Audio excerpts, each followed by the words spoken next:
এখন গোপাল সোনার ড্রেস বললেই প্রথমেই মাথায় আসে সেই ভাইরাল কোন ড্রেসের কথা। তাহলে আমিই বা কেন বাদ যাই এই ড্রেস বানানো থেকে? তাই আজকে আপনাদের সাথে শেয়ার করব এই ড্রেস বানানোর পদ্ধতি। আর আমি কেয়া, আমার চ্যানেল কেয়াজ লাইফে আপনাদের সবাইকে জানাই স্বাগত। তো চলুন আর দেরি না করে ভিডিওটা ঝটপট শুরু করা যাক। প্রথমে আমি বেসটা বানিয়ে নেব। তার জন্য আমি দুটো কাপড়কে রাউন্ড শেপের কেটে নিয়েছি, যার লেন্থ ছিল 11 ইঞ্চি। আমি এখানে দুই ধরনের কাপড় ব্যবহার করেছি, কারণ মেন যে কাপড়টা দিয়ে আমি গোপাল সোনার ড্রেসটা বানাবো সেটা একটু রাফ টাইপের। তাই একটা নরম কাপড়ও নিয়েছি, যাতে ড্রেসটা পরতে গোপাল সোনার কোনো অসুবিধে না হয়। এবার কাপড়টাকে ঠিক 4 ভাঁজ করে মাঝখানের দিকে 1/2 ইঞ্চি মাপ নিয়ে কোমরের অংশটা কেটে নিয়েছি। এবার আবারও 2 ভাঁজ করে তার একটা দিক কেটে নিয়েছি। একইভাবে দ্বিতীয় কাপড়টাকেও কেটে নিয়েছি। এবার এই দুটো কাপড়কে ধারগুলো একসাথে সেলাই করে দেব। এবার এটাকে ফ্লিপ করে নেব। এক্ষেত্রে একটা কথা মাথায় রাখবেন, আপনাদের কাপড়ে যদি উল্টো সোজার কোনো ব্যাপার থাকে সেক্ষেত্রে সোজা দিকটা কিন্তু প্রথমে ভেতরের দিকেই রাখবেন, কারণ ওটা ফ্লিপ করলে সামনে চলে আসবে।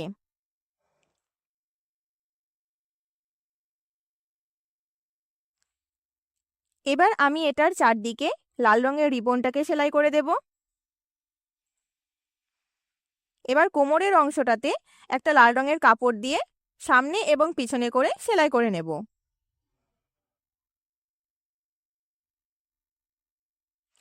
আমাদের বেশ এবার মোটামুটি রেডি।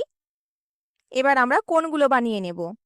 তার জন্য আমি একটা 8 ইঞ্চি মতো লম্বা এবং 4.5 ইঞ্চি চওড়া কাপড় নিয়ে নিয়েছি। এবার এটার দুটো দিককে সেলাই করে নেব। এখানে যেহেতু আমরা একটা কাপড়কেই 2 ভাঁজ করছি, তাই আমাদের দুটো দিক সেলাই করতে হচ্ছে। এটা যদি দুটো আলাদা আলাদা কাপড় হতো সেক্ষেত্রে আমাদের 3 দিক সেলাই করতে হতো।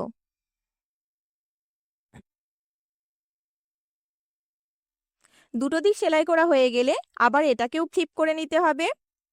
এখানেও আমি একই কথা বলবো, যদি উল্টো সোজার ব্যাপার থাকে কাপড়ের মধ্যে সেক্ষেত্রে কিন্তু সোজা দিকটা ভেতরেই রাখবেন। এবার যে দিকটা সেলাই করা হয়নি সেটাকেও কাপড়টাকে ভেতরের দিকে ভাঁজ করে ঠিক একইভাবে সেলাই করে নেব। এবার আমরা দুটো সাইডে এই লাল রিবনটাকে লাগিয়ে দেব।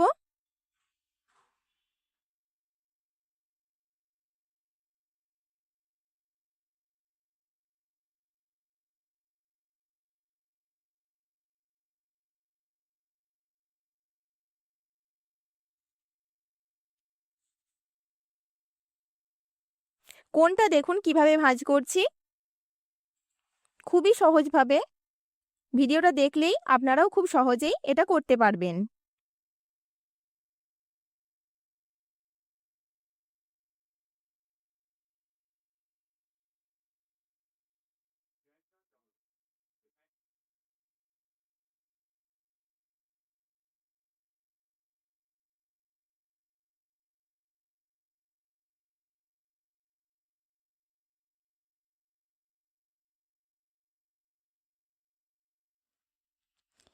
এই লাল রিবনটা লাগানো হয়ে গেলে এর উপর আমি একটা গোল্ডেন কালারের লেসকেও লাগিয়ে দিয়েছি। এবার আমি এর মধ্যে দুটো পুঁতি অ্যাড করব। আমি যেহেতু এটাকে সুই সুতো দিয়ে বানাচ্ছি, তাই আমি এটাকে কোণ বানানোর আগেই যা ডেকোরেট করার করে নিচ্ছি, কারণ কোণ বানানো হয়ে গেলে সেটা ডেকোরেট করতে একটু অসুবিধে হবে। আমি আমার মতো করে ডেকোরেট করছি, আপনারা আপনাদের কাছে যেরকম জিনিস আছে সেই দিয়েই ডেকোরেট করবেন। আপনারা কিন্তু এখানেতে স্ট্রং গ্লুও ব্যবহার করতে পারেন।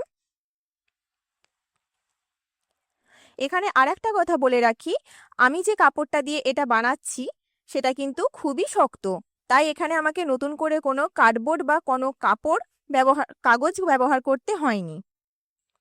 আপনাদের কাপড়টা যদি একটু নরম হয় বা পাতলা হয় সেক্ষেত্রে আপনারা কিন্তু পেছনের দিকে একটা শক্ত কার্ডবোর্ডও দিয়ে দিতে পারেন। এবার এটার দুটো কোণকে একসাথে জুড়ে দিলেই আমাদের এই কোণ রেডি হয়ে যাবে। আমি আবারও এটাকে বেশ ভালো করে সেলাই করে দেব দুটো কোণকে একসাথে জুড়ে। আপনারা এখানেও কিন্তু স্ট্রং গ্লু দিয়ে এটা করতে পারেন। আমাদের কোন একদম রেডি। ঠিক একইভাবে আমি এখানে অনেকগুলোই বানিয়ে নিয়েছি, মোটামুটি 14 থেকে 15টা।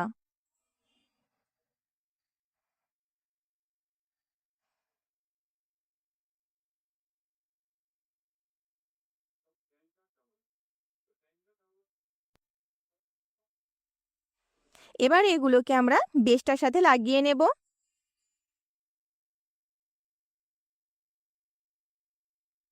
প্রথমে মাপ করে দেখে নিতে হবে, ঠিক নির্দিষ্ট দূরত্ব অনুযায়ী এগুলোকে প্রত্যেকটাকে লাগালে তবে কিন্তু দেখতে সুন্দর লাগবে।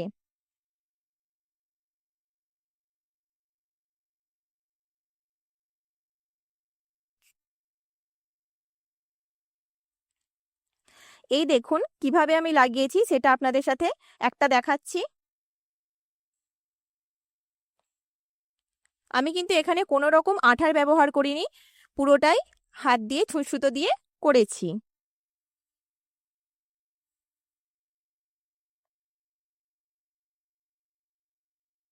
এবার আমরা উপরের অংশটা বানিয়ে নেব।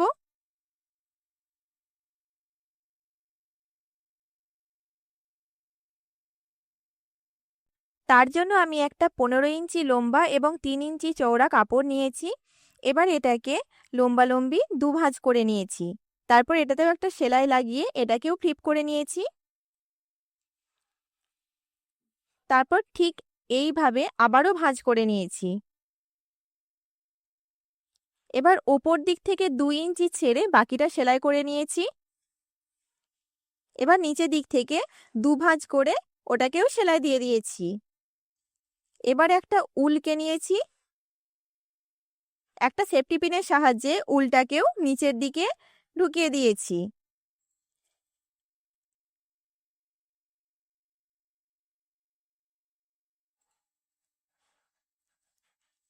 এবার আমাদের ড্রেস প্রায় একদম রেডি।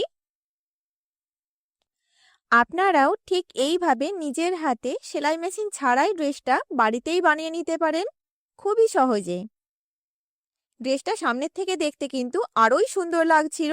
আপনারাও অবশ্যই বাড়িতে ট্রাই করবেন। ভিডিওটা কেমন লাগলো অবশ্যই জানাবেন, আর আমার চ্যানেলে নতুন হয়ে থাকলে চ্যানেলটিকে অবশ্যই সাবস্ক্রাইব করে পাশে থাকা বেল আইকনটি প্রেস করে দেবেন। দেখা হচ্ছে পরের ভিডিওতে। ধন্যবাদ।